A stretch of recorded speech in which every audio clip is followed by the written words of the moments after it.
ஆனால் வீட்டில் வேலை செஞ்சு தான் செய்யணும். ரொம்ப சொன்னாங்க மகாக்கள், எல்லா மகாக்களும் வீட்டில் வேலை செஞ்சிருக்காங்க. வீட்டுக்கு அடிமை தான். எனக்கும் கதிர்பாரதிக்கும் சில ஒற்றுமைகளை நாளை வரப்படுது. கவிதைகள் இல்லை, நானும் மீன் குழம்புக்கு அடிமை. அப்புறம் வந்து அவரும் ஒரு இடதுசாரி குடும்ப பின்னணியிலேருந்து வந்திருக்காரு, நானும் இடதுசாரி குடும்ப பின்னணியிலேருந்து வந்துடுறேன். இந்த ஒற்றுமைகள் அடிப்படைகள் அவர்களை என்னால் உணர முடிஞ்சு. கவிதை வந்து ஒவ்வொரு கவிதையும் ஒவ்வொரு விதமான அணுகுமுறையோட இருக்கு. நான் குறிப்பாக எதை ரொம்ப முக்கியமாக பார்க்குறேன்னா, பொலிட்டிக்கல் எக்ஸ்பிரஷன்ஸ் தான் ரொம்ப முக்கியம்னு நான் பார்க்குறேன்.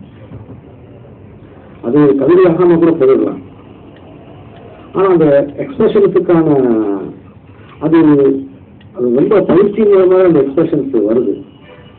எக்ஸ்பிரஷன்ஸை ஏற்படுத்துறதுக்கு முயற்சி பண்ணோம்னா அது வராது. அந்த மனிதன் தத்துவம் எனக்கு அந்த ஒரு விஷயம் பிடிச்சிருந்துச்சு. மடமையின்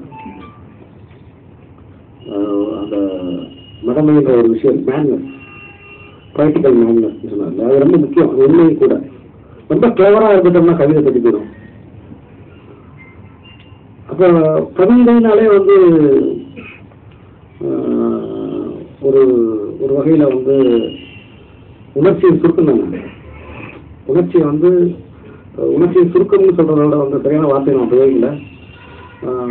அந்த எக்ஸ்பிரஷன்ஸை வந்து ஷார்ப்பாக வெளிப்படுத்துறது தானே அப்படின்னு நான் நினைக்கிறேன். ஒருவேளை இதில் ஐயப்ப மனசுக்குள்ள முரண்படல. ஒரு ஆளற்ற தர்க்கம், எதிராளியற்ற தர்க்கம், ஒரு சதா உள் பேச்சு, ஒரு சதா உள் பேச்சு இந்த தொகுப்பில் என்னால் கேட்க முடியாது. எனக்கு ரொம்ப பிடிச்ச ஒரு கவிதை இருக்கு, ஏன்பு கசப்பதில்லைன்னு ஒரு கவிதை. இது கார்காலத்துக்கு முன்பாக தோட்டத்தில் ஏந்திய வேம்பு செழித்து வளர்கிறது இந்த கோடையில். நேற்றுக்கும் இன்றைக்குமாக அலைகின்றன பிஞ்சு கிளைகள். இன்றை திறப்பு கொண்ட நாளைக்குள் ஊடுருவும் தள்ளி வேறொன்று அவள் பிரியத்தை சாய்க்கிறாள். ஏறுவையில் நிலம் செழிக்கும் முன்மாலையில் பொன்னை குத்தி பூக்களால் செழிக்கும் வேம்பின் புண்ணியத்தில், ஏறுவையில் நிலம் செழிக்கும் முன்மாலையில் பொன்னை குத்தி பூக்களால் செழிக்கும் வேம்பின் புண்ணியத்தில் அத்தனை கசப்பாக இல்லை இந்த கோடை. இதை படிச்சு முடிச்சோட ஒரு வாக்கு மரத்துக்கு உட்கார்ந்ததான் இருந்துச்சு. எனக்கு அந்த உணர்ச்சியை, அந்த பச்சைய எனக்கு வந்து என் அடிமனத்தில் வந்து இந்த கவிதை உள்ளாச்சு. இது மாதிரி நிறைய கவிதைகள் நான் நோட் பண்ணி வச்சேன். ஆனால் என்னை விட சிறப்பாகவே வந்து அதில் இருக்க பாதி கவிதைகளை வந்து அதிகமாக படித்து நான் சொல்லலாம். அதே மாதிரி கவிதையில்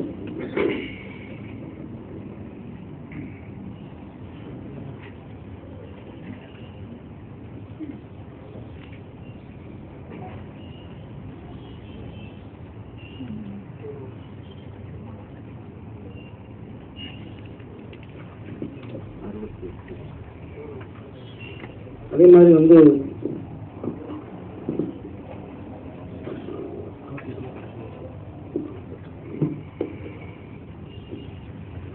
வந்து நான் படிக்க ஆரம்பித்த காலங்களில் வந்து சமயவேல், வண்ணதாசன் இவங்கெல்லாம் வந்து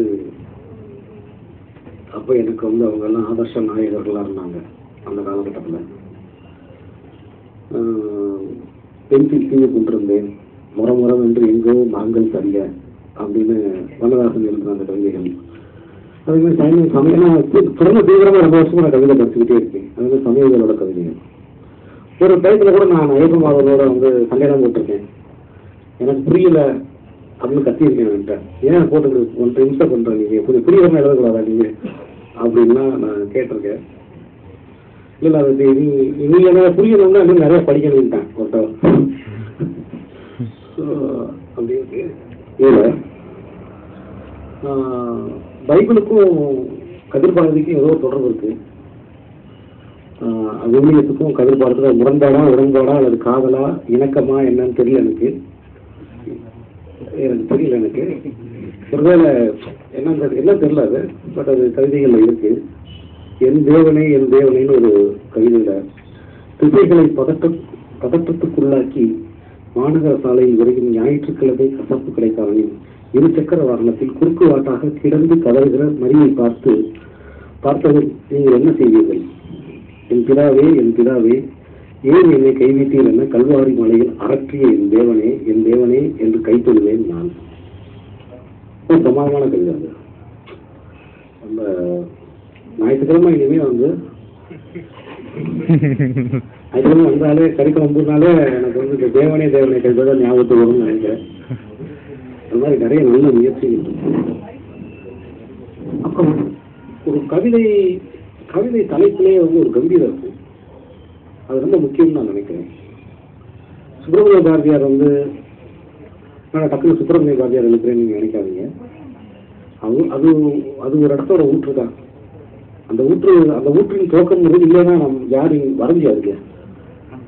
அப்ப தலைப்புகள்ல அது மாதிரியான விஷயங்கள் இருக்கும். ஸ்டேட்மெண்டா இருக்கும் அவரோட தலைப்புகள்லாம்.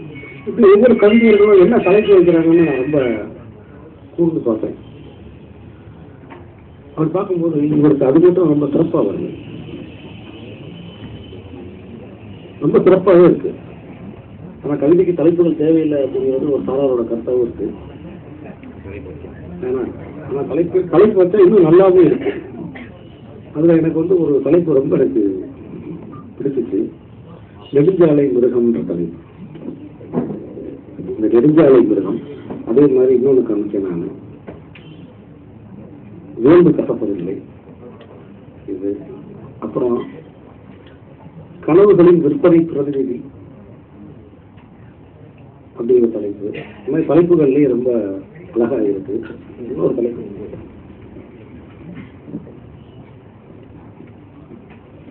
பேசணும்னு நினைச்ச இன்னொரு கவிதை, ஆனந்தியின் பொருட்டு தாள பறக்கும் தட்டான்கள் அப்படிங்கிற கவிதை. ரொம்ப நாளுக்கு அப்புறம் தட்டான்ற சொல்ல நான் கேட்கிறேன். ஏன்னா கிட்டத்தட்ட ஒரு 30-35 வருஷத்துக்கு முன்னாடி எங்க ஊர்ல பறந்த தட்டான் இப்ப பறக்கிறதுக்கு இடமே இல்லாம இருக்கு. தட்டானுக்கான திசையே இல்லாம இருக்கு. தட்டான் அவ்வளவு சாதாரணமா வந்துடாது ஒரு இடத்துக்கு. தட்டான் ஒரு இடத்துல பறக்கணும்னா அந்த இடத்தோட அமைப்பு, அந்த தன்மை, இதெல்லாம் வேறையா இருந்தா தான் அந்த இடத்துல தட்டான் பறக்கும். ஓப்பன் ஸ்பேஸு, இன்னொன்று ஒரு ஃபிராக்ஷன் ஆஃப் செகண்டுக்கு மேலே நின்றும் அந்த இடத்துல நிற்கிறதுக்கான இடம், புல்வெளி, இதெல்லாம் பல விஷயங்கள்லாம் இருக்கு. அதெல்லாம் இருந்தால் தான் தட்டான் அந்த இடத்துல பறக்குது. அதிகாலை பறக்கிற தட்டான்களுக்கு ஈவினிங்ல பறக்கிற தட்டான்களுக்கு நிறைய வித்தியாசம் இருக்கு.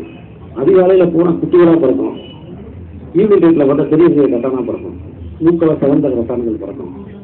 இதெல்லாம் எங்கள் ஊரில் நான் பார்த்துருக்கேன். அதில் ரொம்ப பிரமாதமாக அந்த கவிதை அதாவது இந்த கவிதையோட மிகப்பெரிய இது என்னன்னா, அவர் நிலப்ப ஆனந்தின்றார். நிலத்தை அவர் ஆனந்தின்றார். பெண்ணா சொல்றாரு. இத ஆங்கிலத்துல மொழிபெயர்த்தா எப்படி இருக்குன்னு நான் யோசிச்சு பார்த்தேன். ஒரு தாரா கணேசர் அதை செய்யலாம். இந்த கவிதையை ரொம்ப ரொம்ப முக்கியமான எக்ஸ்பிரஷன்ஸா இருக்கும். மணிப்புறாவின் லாபகத்தோடு எலும்பி மிதக்கிற என் நிலத்துக்கு ஆனந்தி என்று பெயர் சூட்டியிருக்கிறார். அதனால்தான் மேலெழுந்தும் பாக்கியம் பெற்றதோ என்னவோ, அதனால்தான் அத்தனை மனப்போ செழிப்போ. தட்டான்கள் தாழ பறந்தால் மழை வரும் தெரியுமா என்ற ஆனந்தியின் இமைகளிலிருந்து முதலில் தட்டான்கள் பறந்த போது எனக்குள் மழை வரும் போல இருக்கிறது. ஆனந்தி யாரு? நிலம். தட்டான்கள் குறுக்கும் நெருக்கமாக பறப்பது காற்றின் பக்கங்களில் கோட்டோவியம் வரைவதாகும் என்றால், ஆமாம் என்று பார்வையாலே தட்டாமாலை வரைவார்.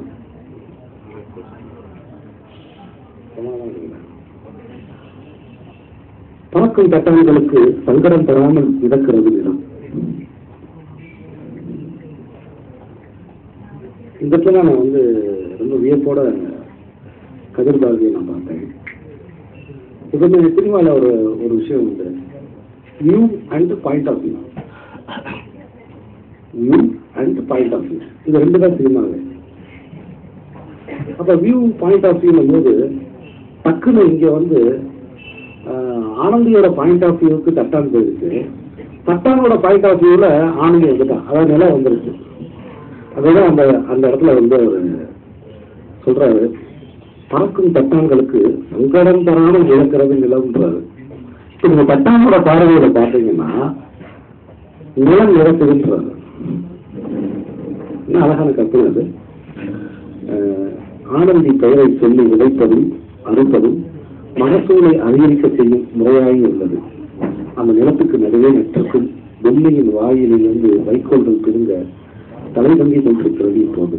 காரணம், ஆனந்தியின் வாத்தியத்திலும் நிலம் நீதி இல்லை, நிலத்தின் பொருட்டில்லை, ஆனந்தியின் பொருட்டு நிலம் நிலத்தின் மீது தாளப்பறக்கம் தட்டாங்க. ஸோ இந்த கவிதைகள் எல்லாமே நான் வந்து ரசிச்சு ஆழமா படித்தேன். இதை விமர்சனம் அப்படின்னா வந்து நவீன கவிதைகளுக்கே இருக்கிற விமர்சனங்கள் தான். ஒரு கவிதை ரசிகனா நான் பார்க்கும்போது வந்து சில இடங்கள்ல வந்து தெளிந்த ஒரு உரைநடை தன்மை வந்து ஒரு சில கவிதைகள்ல இருக்கு. அதை இந்த மொழியை அவர் கொடுக்கணும், அல்லது வந்து அவர் எடிட்டிங் பண்றதுக்கு யாரையும் அலோவ் பண்ணணும். பெஸ்ட் போய்ட் எடிட்டர்ஸ்லாம் இருக்காங்க தமிழ்நாட்டில். அயன்மாதத்தை கொடுத்தா நிறைய வரைய தூக்கிடுவாப்புல, சில கவிதைகளே கூட தூக்கியிருக்காப்புல, இளையங்களா போடுறத சூப்பராக தூக்கியிருக்காப்புல. அதனால வந்து அதை கொஞ்சம் எடிட்டிங்கும் தேவைப்படுது. நம்ம கதை சொல்லிகள் தானே, கதை சொல்லிகளுக்கு நீளமா இருந்தால் ரொம்ப சந்தோஷமா இருக்கும் இருக்கு. பட் எல்லாத்தையும் தாண்டி அந்த எக்ஸ்பிரஷன்ஸ் இருக்கு, அந்த எக்ஸ்பிரஷன்ஸ் எனக்கு ரொம்ப பிடிச்சிருக்கு. அந்த தருணங்கள் கவிதையாகிற தருணங்கள் இருக்கு. கவிர்பாரதி அப்படிங்கிற கவிஞரை நான் வரவே இருக்கிறேன்.